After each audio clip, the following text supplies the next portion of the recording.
switch gears now to focus on the war in Ukraine, where the death toll from a Russian drone strike in the city of Odessa over the weekend has risen to 10. That attack destroyed an apartment block where 4 people are believed to be trapped under the rubble.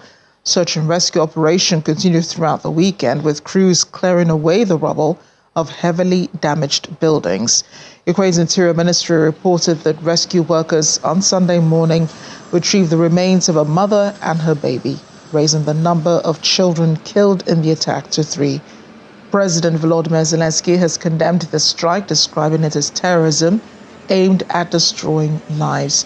There have been no comments from Russian officials regarding the attack in Odessa.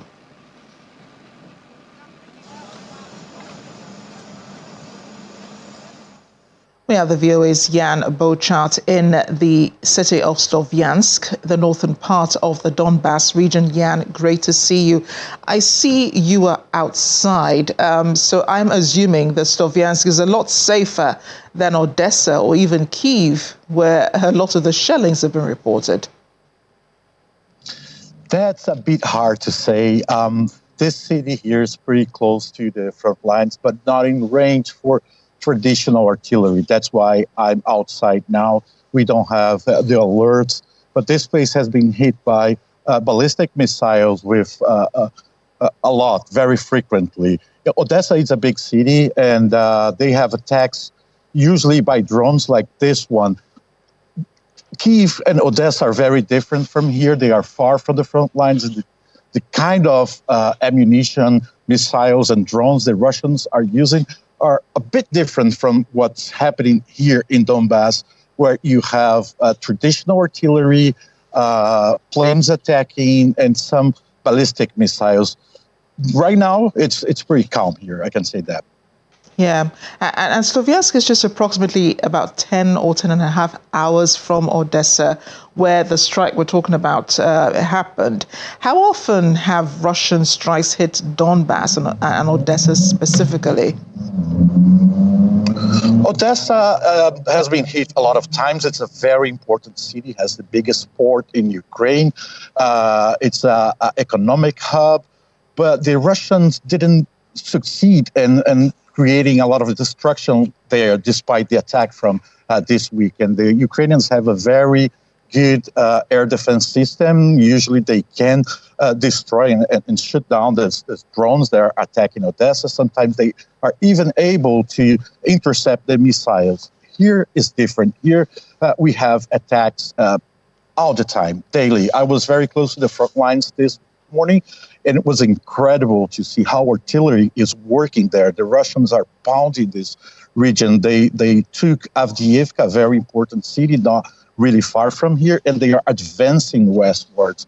In the last 2 days, it seems the Ukrainians were able to stop them, but they got a lot of village around this place, Avdiivka, and they are overwhelming the Ukrainian defenses with artillery right now. Jan, if I could just stay with Sloviansk for just a bit. When the Russian soldiers and the Russian artillery and the strikes, suggest that Russia has taken over a city, what usually happens? Are the people prisoners of war? How exactly does life change for them, those who live in those cities taken over by Russian forces? It changes completely. First, this last battle of Avdiivka was probably the most brutal battle in this war. The Russians were destroying everything with aviation, with half-ton bombs, with artillery, and storming the cities with soldiers. At least 1,000 Ukrainian soldiers were left behind in a chaotic retreat from there. The civilians, those who could not leave, they stayed in shelters and basements. We don't know how many of them were killed, but like in other cities in this region, they are now citizens of Russia. They are under control of Russia. Everything changes for them. In this little town that I was there today, a lot of people are leaving, a lot of people are fleeing west because they know the war is coming on their path. After 10 years, this war started here 10 years ago. The Ukrainians were able to stop the Russians from this position, but now everybody feels the war is coming closer and closer here. And just before I continue with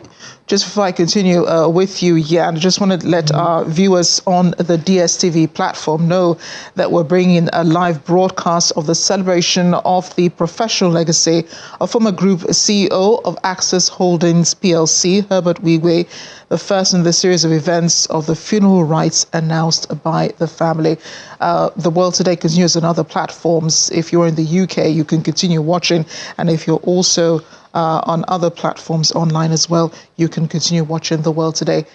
Now back to you, Jan. There are reports of Ukrainian troops firing on Russian positions in the Donetsk region.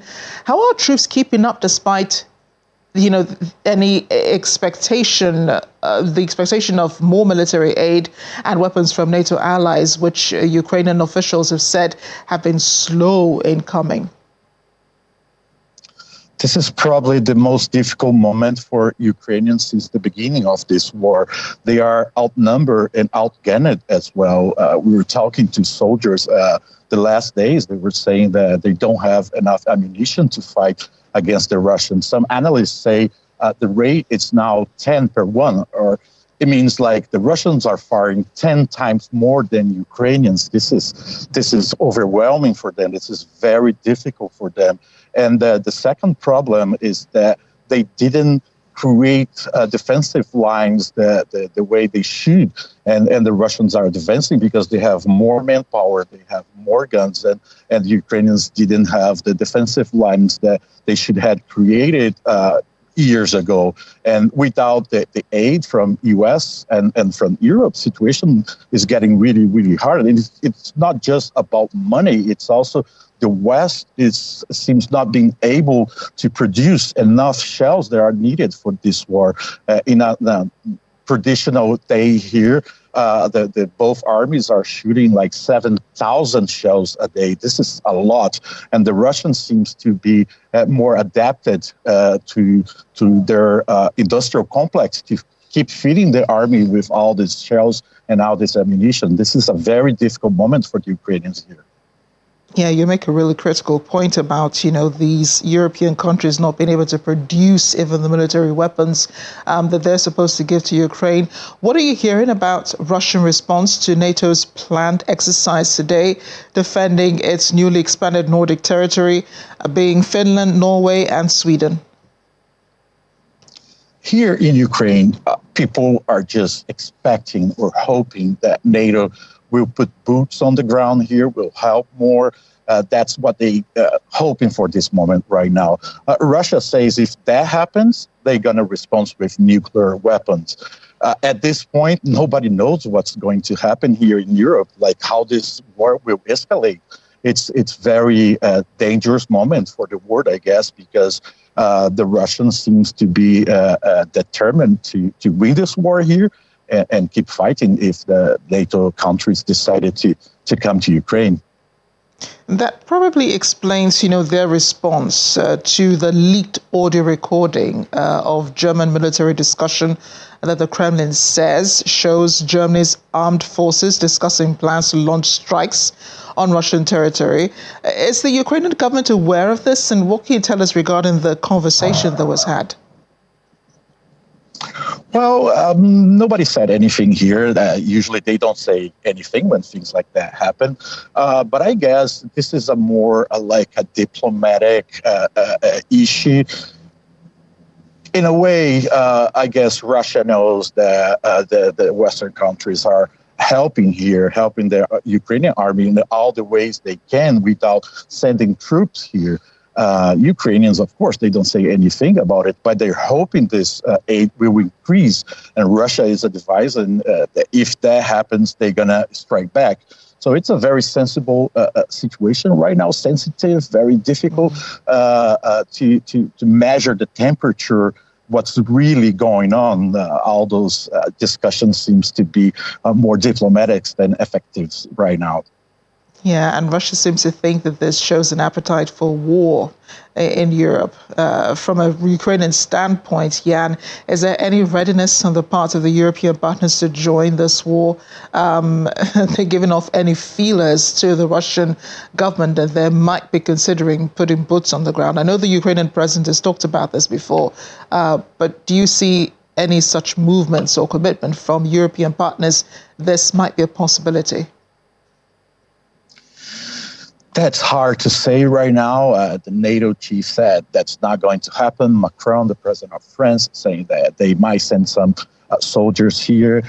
I guess if that happens, we're going to see a bigger war going on in Europe with, we don't know the consequences of what might happen if the Western countries come to Ukraine to fight the Russians. I think everybody it's really worried about this escalation. And I guess nobody knows what's going to happen if that happens as well. It's very worrying situation. Jan, thank you so much for speaking with us. I have a feeling you're risking your life being out there and talking to us here on The World Today, but we appreciate it, and we do hope that you stay safe. Thank you for having me. Thank you.